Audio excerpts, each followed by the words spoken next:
Hello guys, welcome back to our channel Gaming Basics. In today's video, I will be teaching you guys how to make your MetaQuest 3 more comfortable. So at first guys, just take out this navigation bar pressing the Meta button on your controller. And as your navigation bar is out, open the library.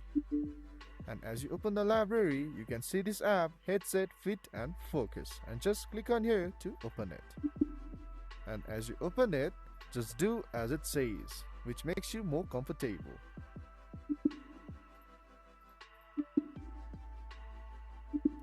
As you finished it, you can feel more comfortable on your MetaQuest 3. So guys, that's how you make your MetaQuest 3 more comfortable. If you find our video helpful, please leave a like and please do not forget to subscribe our channel. Also hit the bell icon to get updates with our latest videos. And drop a comment for reviews and more content like this. I will see you guys again in our next video.